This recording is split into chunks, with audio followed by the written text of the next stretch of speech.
Oftentimes in algebra, we use the word terms. And terms are separated. They're parts of the expression that are separated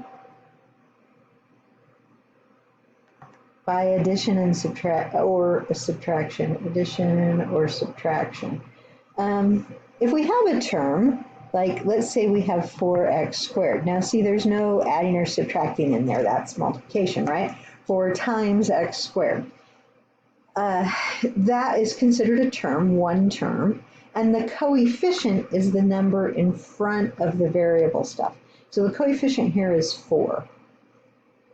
Like terms, when we have like terms, the only thing that can be different is the coefficients. So say you have 5x cubed and you have 7x cubed. Those would be considered like terms because it's an x cubed term. You have 5 on the one and 7 on the other. So those are like terms. But if you had 5x cubed, and then this would be 7x squared, these are not like, okay? We would say those are not like terms because one's an x squared term and the other is an x cubed term. So these are like, and the other example, they're not like. Okay, so we'll play around with this a little bit. It takes a while to get used to it, and we'll work on understanding this. So in example 10, it says identify the coefficient of each term. So in A, we have one term. It's 17x. The coefficient is 17. B, we have 41b squared. The coefficient is 41. So we almost always write the number before the variables, and that's the coefficient. And we want to be able to identify the coefficients.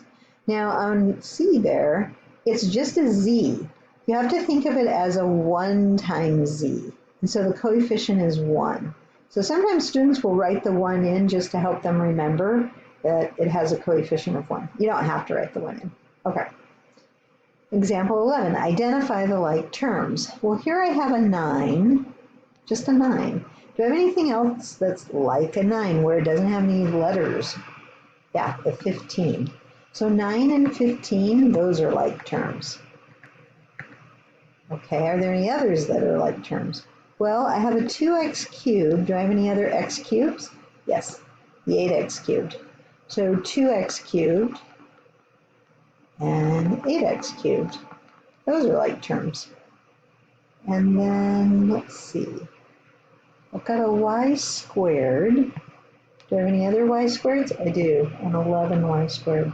So I have y squared and 11y squared. Those are like terms.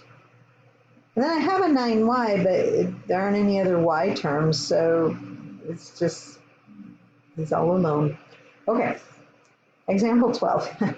Identify the terms in the expression. Now remember, terms are separated by addition and subtraction signs. So how many terms are there? 3. So there's the 4x squared.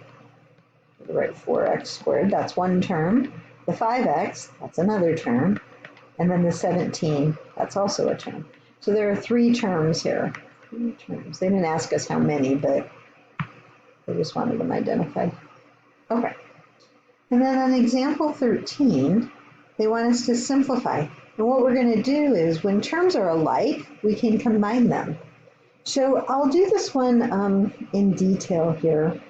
I have a 3x squared and a 7x squared. Those are considered like terms. So what I'm going to do is I'm going to take that 3x squared plus 7x squared, and I'm going to combine those. If I have 3 of them and I have 7 more, that's going to be 10x squared. Now you don't have to write that parenthesis part if you can just look at it and say, oh, 3 and 7 is 10.